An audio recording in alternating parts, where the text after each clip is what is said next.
Là, franchement, on peut dire que la situation au Bénin est en train de devenir explosive. Plus les heures passent, plus on sent que quelque chose d'énorme se joue.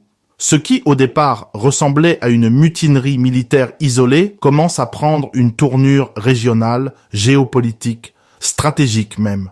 Et depuis ce matin, tout le monde n'a qu'un nom à la bouche, le lieutenant-colonel Pascal Tigri. Le militaire qui, en quelques jours, est devenu à la fois héros pour certains, traître pour d'autres, mais en tout cas le centre du cyclone. Mais voilà que ce lundi 8 décembre 2025, un événement totalement inattendu vient encore tout chambouler. L'Alliance des États du Sahel, AES, celle-là même regroupant le Mali, le Burkina Faso et le Niger, qui jusqu'ici observaient le silence, vient de briser les codes. Elle s'exprime officiellement et surtout, elle agit. Oui, tu m'as bien entendu, l'AES en personne vient d'envoyer un message clair, net, sans fioriture. On ne reste plus spectateur. Tout est parti d'un communiqué diffusé depuis Bamako, signé par le général Assimi Goïta, président de la transition malienne et figure de proue de la Confédération des États du Sahel. Le texte, sec, précis, presque militaire dans sa froideur, fait état d'un grave incident aérien. Un avion militaire nigérian de type C-130, appartenant à l'armée de l'air de la République fédérale du Nigeria, aurait été contraint d'atterrir d'urgence à Bobo-Dioulasso, au Burkina Faso. Officiellement, une situation d'urgence en vol. Mais dans les faits, c'est tout autre chose.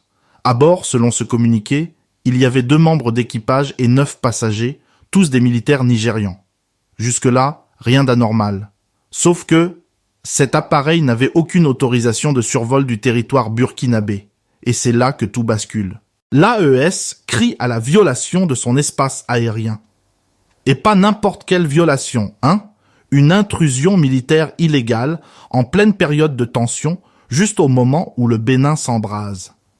Une coïncidence? Pour les dirigeants du Sahel, pas du tout. Le communiqué ne prend pas de gants. La Confédération des États du Sahel condamne avec la plus grande fermeté cette violation flagrante de souveraineté. Nos forces de défense aérienne sont désormais placées en alerte maximale, autorisées à neutraliser tout aéronef qui violerait à nouveau l'espace confédéral. Tu vois le ton?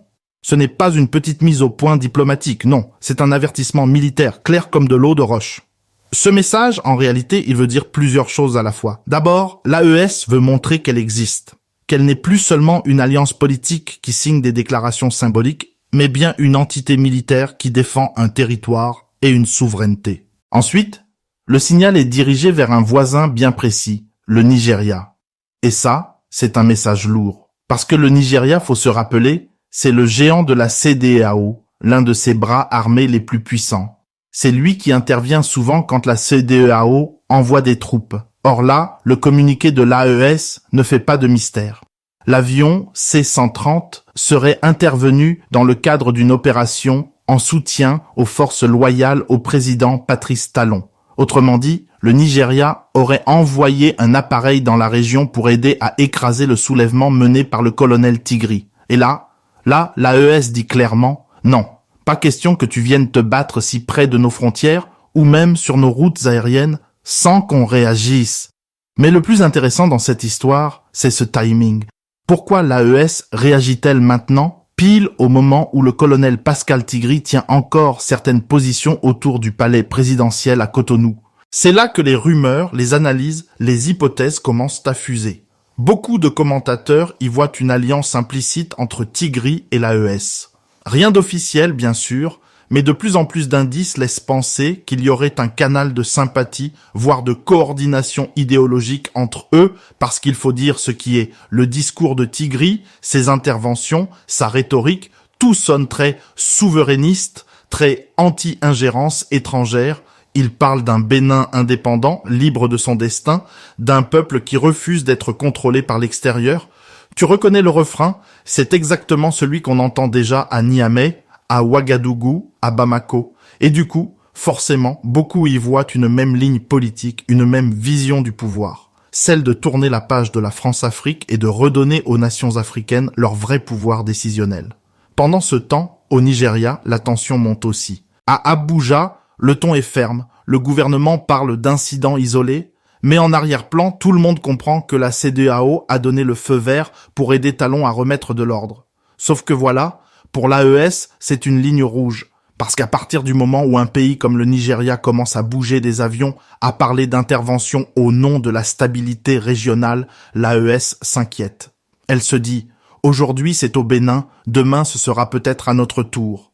Et donc elle réagit, vite, fort et symboliquement. Ce C-130 cloué au sol à Bobo Dioulasso, c'est beaucoup plus qu'un incident aérien. C'est une manière de dire « On a des yeux, on a des radars, on a des missiles. » Et on n'hésitera pas à les utiliser. Depuis hier soir, on a assisté à une avalanche de communiqués. L'AES publie le sien, le Nigeria prépare sa réponse, le gouvernement béninois tente de calmer le jeu en disant que tout est sous contrôle, tandis qu'à Parakou et Cotonou, les habitants entendent encore des coups de feu sporadiques dans certaines zones. Sur les réseaux, la situation se retourne presque en bataille de versions, chacun ayant sa vérité. Pour les partisans de Talon, l'armée régulière reprend peu à peu le dessus et les mutins sont en fuite. Pour ceux qui soutiennent Tigri, il s'agit d'une résistance contre un gouvernement soumis aux intérêts étrangers. Et au milieu de tout ça, l'AES entre dans la danse et dit « Stop, pas de survol non autorisé, pas de manœuvre autour de nos frontières. » Ce n'est plus juste une crise béninoise, c'est maintenant un bras de fer régional.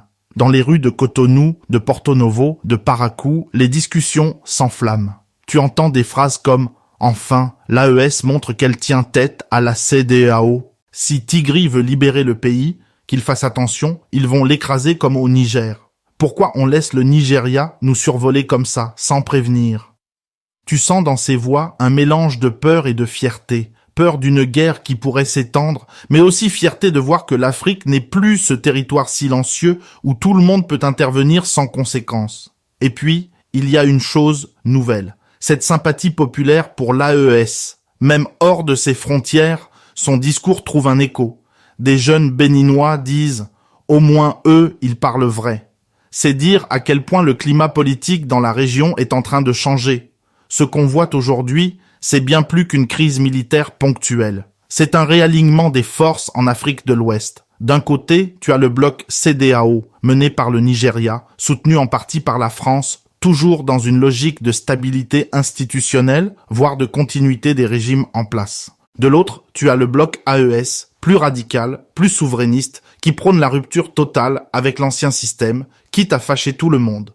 Et au milieu, le Bénin, ce petit pays tranquille, stable depuis des décennies, qui se retrouve aujourd'hui comme un pont en feu entre deux mondes. L'intervention tacite du Nigeria, la réaction de l'AES, les troupes qui se déploient, les mutins qui tiennent encore certaines zones.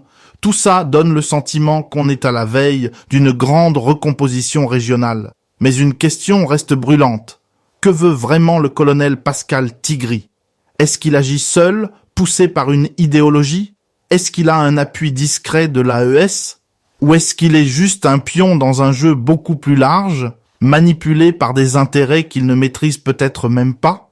Ses proches parlent de lui comme d'un patriote, un homme de terrain qui en avait assez de voir son pays bradé. Mais pour le gouvernement Talon, c'est un mutin dangereux, hostile à la Constitution. Officiellement, il est toujours en fuite. Mais plusieurs sources disent qu'il serait encore à Cotonou, bien retranché avec ses hommes.